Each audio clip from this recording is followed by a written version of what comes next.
Hello and welcome to the News9 Plus Show on the world's first news and current affairs OTT platform, News9 Plus.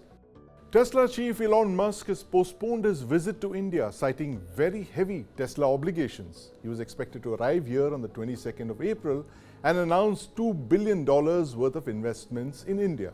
Now, he is also expected to launch Tesla and Starlink, a satellite internet operator that he owns. He has said that he will now visit India later this year.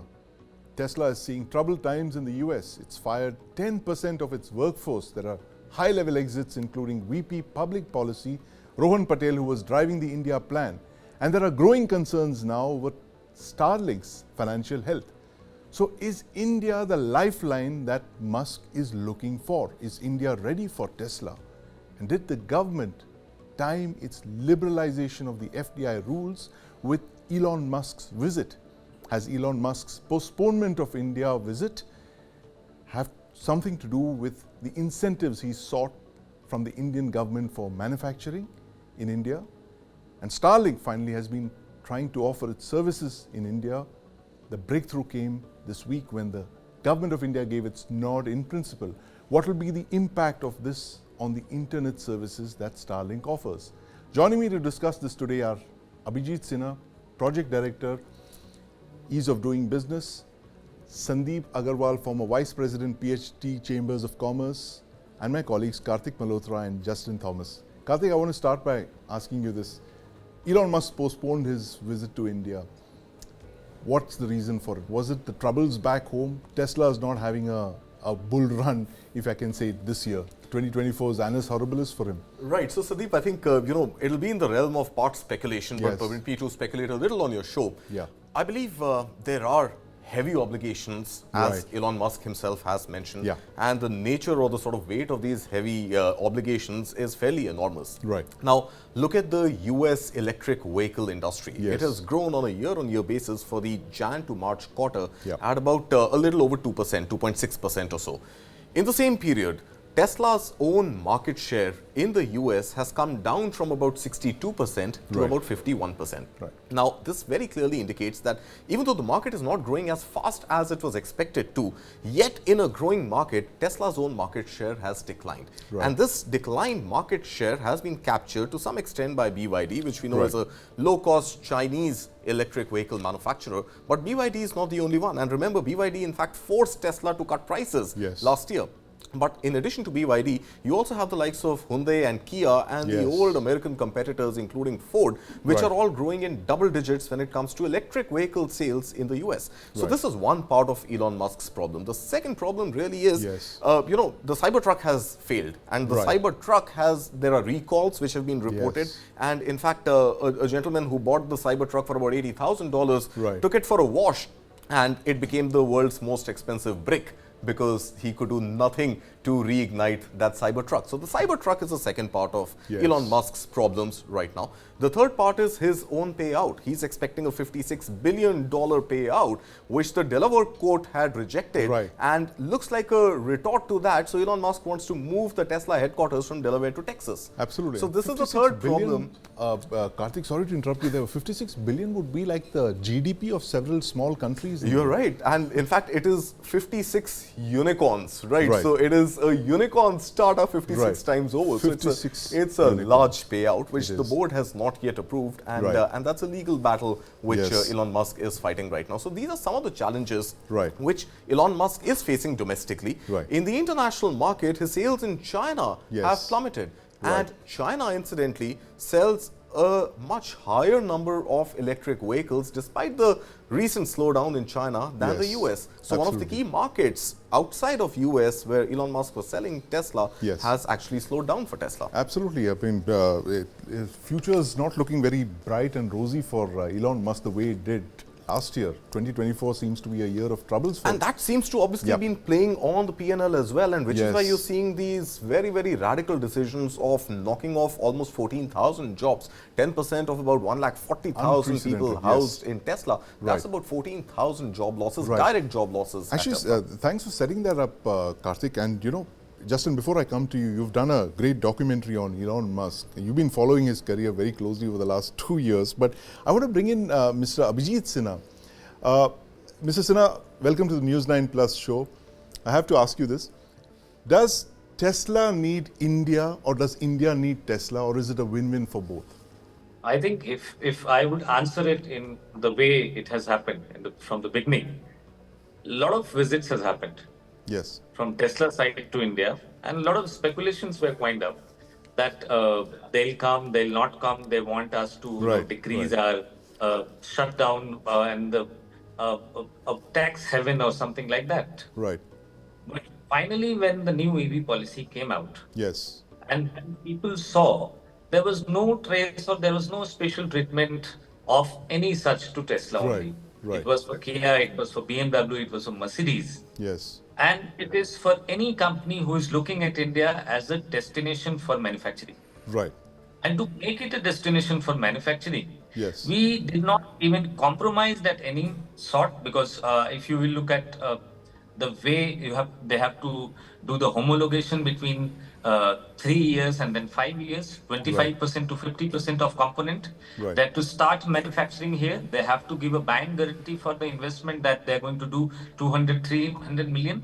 And then only there are 40,000 pieces of car, 40,000 units of cars, Right. they'll be able to sell in India on the 15% tax, which was earlier 90 to 95%, which was making foreign car very, very expensive in Indian Absolutely. market. So, what you're saying, Mr. Sinha, is that you've provided now a level playing field which doesn't cover Tesla, but all his competitors as well. So, it's not correct to say that it's a policy that favors just Tesla, but it's open to the rest of the world, provided they set up manufacturing here in India. India absolutely is going to be a much bigger proposition for any economic Yes. proposition which is growing globally because of its target for 2047.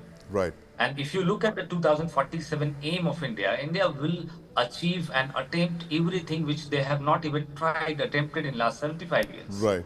Right. So India is not shying away. People Yes. thought that, okay, India is in a stuck position Right. where we will either take a call to allow a Chinese manufactured vehicle, which we did not allow. Yes. Second, we will not cut down the cost or the excise duty. Right. But if we will not cut down, then India will cut off from the global innovation index Yes. of the electric vehicle. Yes. We will only have, Mahindra and Tata made Right. vehicles. Right. Absolutely. We walked out of all this talk and we actually have become a manufacturing destination. So I would say Yes. India as an economy, as a growing economy, is much more needed than the Tesla needs India or the India needs Tesla. India is Right. much So more very needed. clearly, yeah, thanks for putting that there. India very clearly, Tesla needs India more than India needs Tesla. That's very clear, Justin. And you've been following Elon Musk's meteoric career over the last 2 years, especially after he took over Twitter, rebranded it. He's been launching rockets and Tesla vehicles. But it's not been a good year for him, as we just discussed, 2024. But tell me this, Justin, this thing of the electric vehicles market in India itself. While there are lots of projections there, our experts have told us that, look, it's a very bright future for 2047, but the electric vehicles market in India is less than what, 3%? The world over, it's 11%. Why would Musk be interested in India if it's such a small size of the pie? See, it's a future market for sure. Right. But at the same time, Tesla in China itself, it's like it has competition in China. The Right. Chinese EV makers are there.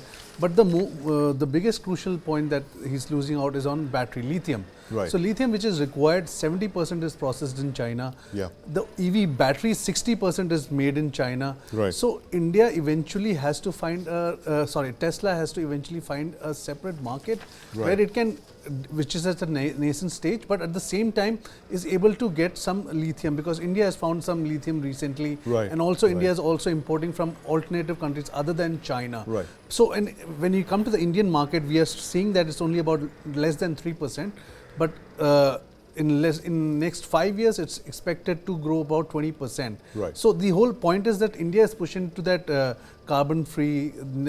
We have commitments Yes. that we have made. So Right. those in the EV market is very much in line with those commitments that we have made. Right. So eventually India is working towards that. The kind of supply chains, obviously infrastructure is problematic. Yes. But that's what India is hoping, that when Tesla enters India, brings that ecosystem in place, so that Yes. we others are also able to thrive and ensure that this knowledge how it's passed on out Right. here, and that is a very key factor. That's why they are insisting on manufacturing out here. Yes. Because Tesla obviously needs a market. Right. India needs the critical components, all the To infrastructure set up that to set up the entire infrastructure, the ecosystem. Yes. Exactly. So that's where it's a two-way street that I believe it's happening out here right now. Right. So two-way street there. Sandeep Aggarwal, the point that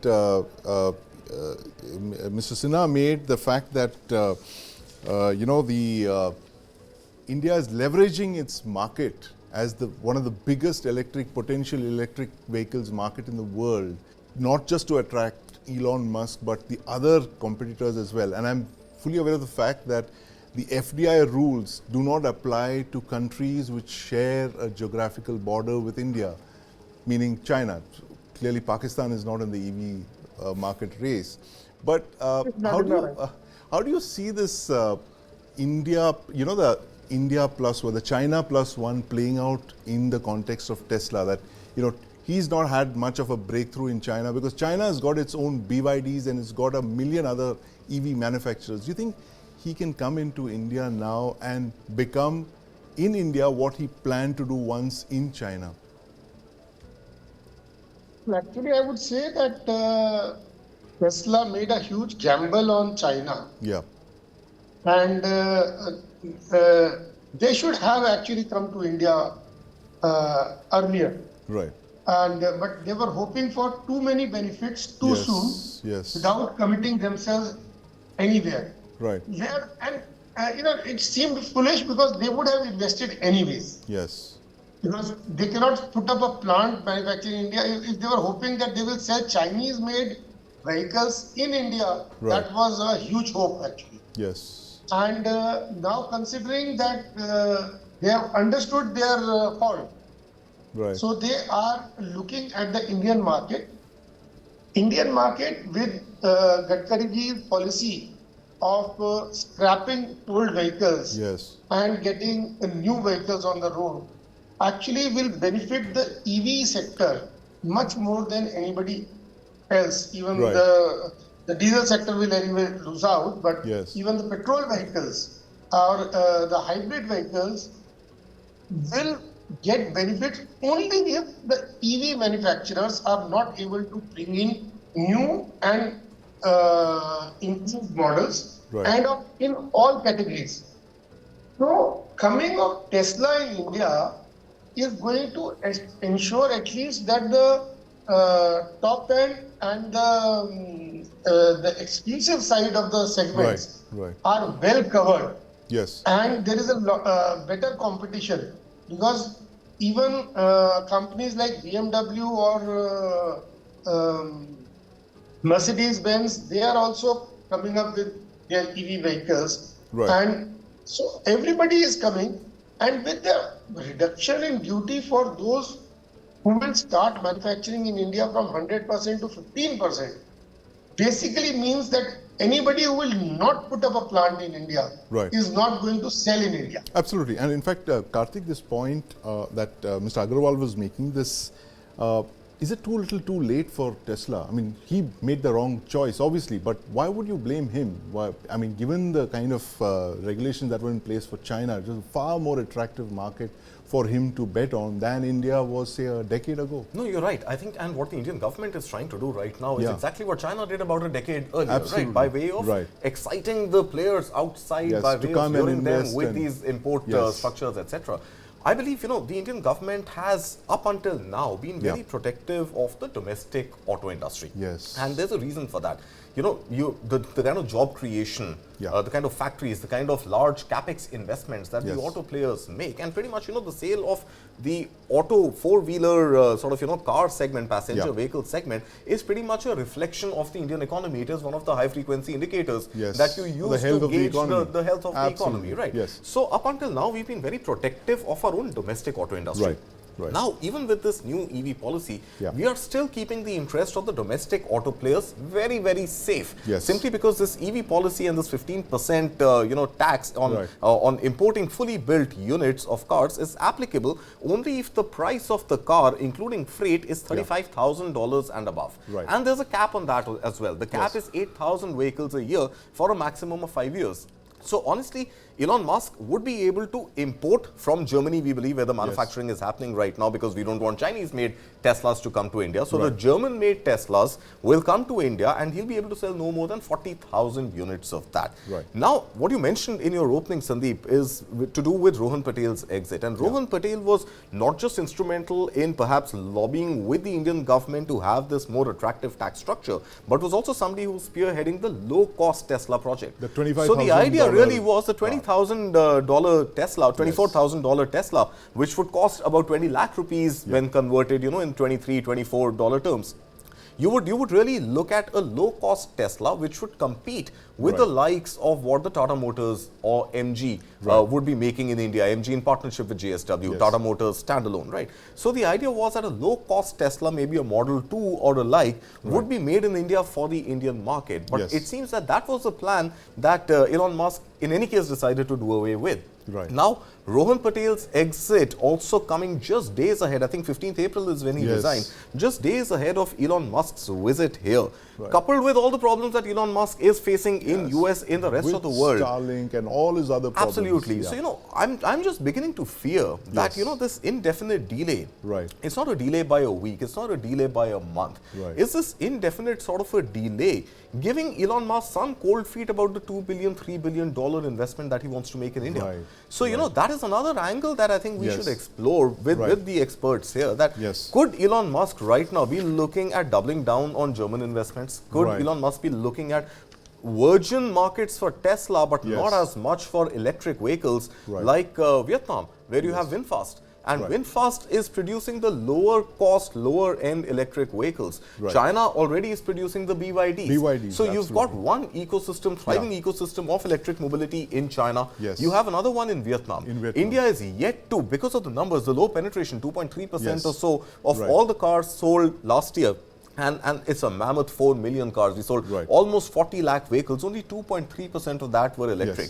So he'll have to invest, in addition to that $3 billion for his factory, a lot more in getting that ecosystem up and running. And Karthik, I'm going to ask this this point that you made to Mr. Sinha. Mr. Sinha, do you think, as Karthik says, that could this be indefinitely postponed? The fact that given Tesla's and Starlink's problems and Mr. Elon Musk's personal problems, do you think he would kind of consider doubling down on his investments and, not venturing into new virgin territories as he's with the India thing? Or are you still hopeful that he's going to make that trip this year?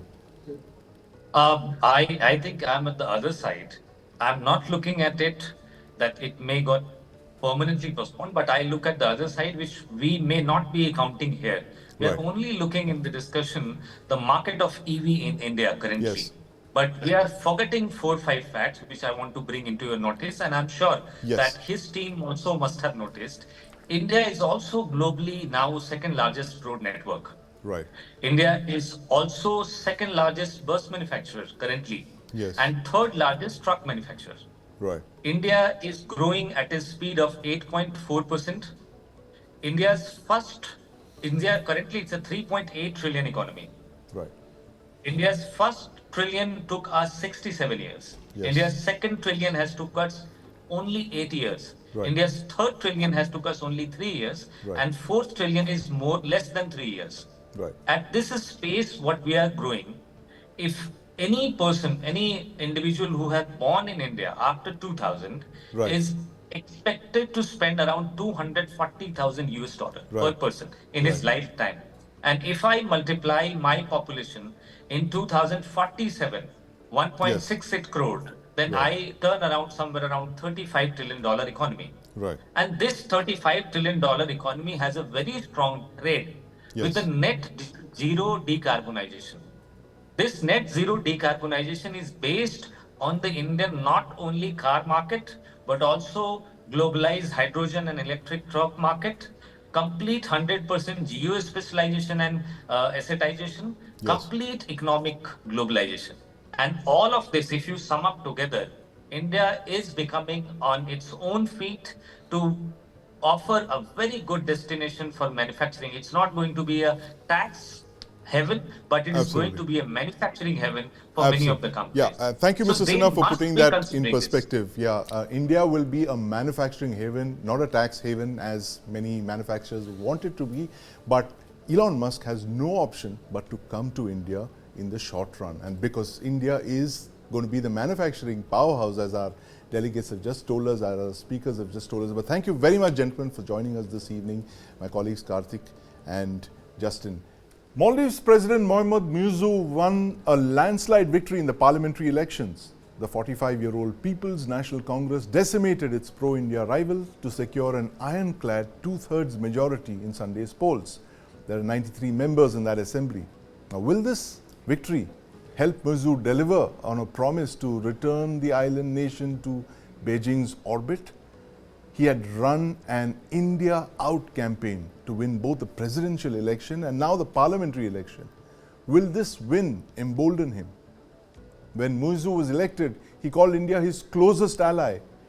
But do we evaluate him on his words or on his deeds? He signed many agreements with China aimed at boosting bilateral cooperation and securing funding for housing, bridges and airports. As Construction Minister, Muizzu had overseen several Chinese-funded infrastructure projects, including a $200 million bridge linking the capital, Male, with the archipelago's main airport. What does Muizzu's win now mean for the ongoing construction projects, Chinese-funded? Muizzu has ordered India to withdraw its small military detachment by the 15th of May. What does India need to do? And what does India need to do to counter China's influence? Joining me to discuss this are Vice Admiral Shekhar Sinha, former Chief of the Integrated Defence Staff, and my colleague Aditya Raj Kaul. Gentlemen, welcome to the News9 Plus Show. Admiral Sinha, Muizzu comes in as the president on an anti-India plank, and just yesterday, he's got a landslide two-thirds majority. How do you see this combination of the president, an anti-India president, and a landslide majority affecting his pro-China, anti-India policies? One thing that I can say safely, that earlier I had said that India is to face the strong headwinds. I would say that the strong headwinds can become occasionally at the speeds of hurricane. The reason is that most of the people in Maldives are indicating this as a validation of the India out campaign of the president when he fought his election. And therefore, if it is so, then it will be easier for him to implement all his plans and get China more involved in Maldives, which certainly is not a very good news for India.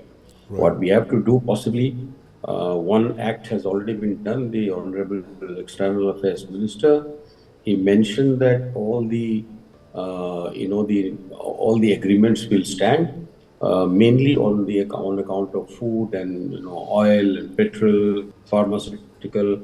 All those things will continue to happen till such time. Right. Mr. Muizzu finds a replacement. For example, for pharma, etc., and food, they have already had an agreement with Turkey, and it is likely that Turkey will start supplying. But let's not forget the distance that is between the Turkey and Maldives, and certainly going to be more expensive for the people as well. So I would think that geography can't be changed. Yes. And to placate the Indian psyche, the mind, Muizzu made a statement that, India is our closest ally. Right. Well, I guess that he was meaning closest geographically, but not really from his heart. But we have to be extremely careful as far as the other military help which is going to go to Maldives. Right, absolutely. Aditya, this visit, the win, Muizzu's landslide victory that's cemented his position in the Maldives. Do you see the prospect of him modifying the constitution, introducing a few clauses that could be adverse to India's presence in the neighborhood? Firstly, this is certainly a setback for India. India had expected that the MDP, which had a stronghold inside the Majlis, which is the Maldives parliament, will continue. Earlier, MDP, the Maldivian Democratic Party, had 41 seats, but it has drastically reduced that to merely a dozen or so. That clearly indicates that the MDP is not resonating with the public sentiment currently. Right. And the way the Muizzu, the president of Maldives, was in fact inclined towards provoking the public against India with an India out campaign even before the election, that clearly indicated the path he was going through. A populist path of portraying India as a big brother. And the first country he visits is China, of course. He has agreements with Xi Jinping, military, infrastructure, all kind of trade. And China is one of the first countries to congratulate him for the mammoth 66 plus seats in the 93-member Majlis. So clearly, it's a setback for India. Also, another thing that he did a few weeks back was to ask India to withdraw the 89-member the army military contingent that was flying all the recurrent aircrafts there in Maldives as a part of the humanitarian aid to help medical victims, etc. But as of now, I think India will have to recalibrate its Maldives strategy. Maldives has gone completely in the hands of China as of now. We've seen the kind of maneuvering China has been doing in the region, and it's not just the Chinese. It's also the Islamic world. On one hand Turkey, and on the other hand China. Another thing that Maldives needs to worry about is its economy. The tourism figures after the Maldives boycott Maldives campaign, sparked by the ministers of Maldives themselves, led to a 40% drop this year. Last year, in comparison to last year, first quarter, 40% drop in the Indian tourists. And let's remember that Indian tourists are the highest number of tourists that go to Maldives at this stage. Now, the Chinese tourists can take over that. Will that happen immediately? Will that be a steady increase? That needs to be seen. Right, absolutely. Very important point there, Aditya. And Admiral Sinha, 40% drop in Maldives tourists arrivals, and India being obviously the closest country to the Maldives, high net worth individuals, high spending tourists. Can China or Turkey or all the other countries that Maldives is, cozying up to, can they fill this gap even in the short term that Muizzu has in the next couple of years? I have a feeling that the Chinese are bigger spenders when they come out of their country than the Indians. Even if their numbers are less, the money they will spend in that country is going to be a fairly large amount. For example, they have the resorts on various islands. All the costs are going to go up because the Maldivian businessmen know the Maldivians will earn the revenue maybe more, even if you have the numbers of the Chinese tourists, being less. Number two, it's quite a distance from China, and therefore the Maldivians, they will use their airline. They will make sure their airlines is used, particularly for transiting, from the southern parts of China into Maldives, which comes to much nearer. So I don't think that the revenue-wise that Maldives is going to be reached. Right. So Maldives is not going to be affected revenue-wise, as Admiral Sinha mentioned. The fact that high net worth, high-spending Chinese tourists are a global fact, and they are the new Japanese tourists. But Aditya, this thing of the Maldives building up infrastructure, Chinese-based, all the projects that we just spoke about. How does that affect India, given the fact that they are so close to the Indian mainland? Firstly, we need to remember what has happened in the recent past. We've seen the situation in Pakistan and Sri Lanka, the Chinese debt trap as well, even in Maldives to an extent. I would rather see how Maldives really walks into the trap of the Chinese. Will it be yet another case of the debt trap? Of course, India needs to worry. Of course, India needs to look and recalibrate its strategy. Foreign Minister Jaishankar already said that geography and of course history cannot be ignored when it comes to Maldives. Yes. Will President Muizzu have that in mind? At this moment, it doesn't seem so, because his India Out campaign has emboldened when it formed the government, and now that they are in power in the Majlis as well and have a majority, they will make policy changes, they will bring in China on board, and they will of course work in terms of policies on the India Out campaign and fill those gaps with the Chinese presence. Absolutely. That is what New Delhi needs to worry about. But certainly, New Delhi and India are of course the closest country that comes to Maldives aid every time there's a humanitarian disaster. Yes. We've sent in money, we've sent in water, we've sent in all kinds of aid in the past. Perhaps something that Maldives will have to reconsider, and perhaps if not a strained tie, but at least keep mutual respect for each other. Mutual respect for each other, Admiral Sinha, but in the short term, does India have any option but to wait out Muizzu's tenure and hope that possibly a few years down the line there is going to be someone who's pro-India, who's in Malé? But what's your forecast for the short term for India? What must India do other than wait out?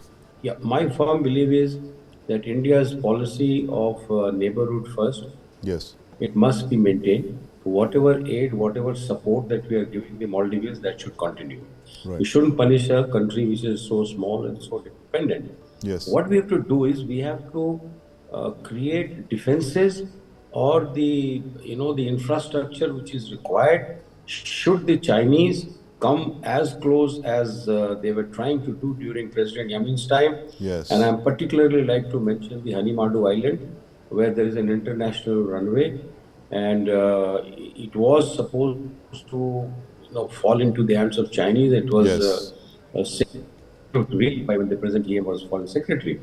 There is one important thing to remember, but there is an act in Maldivian constitution which says that any country can buy out an island if they can increase the area by 70% by reclamation probably, and invest $1 billion into the Maldivian economy.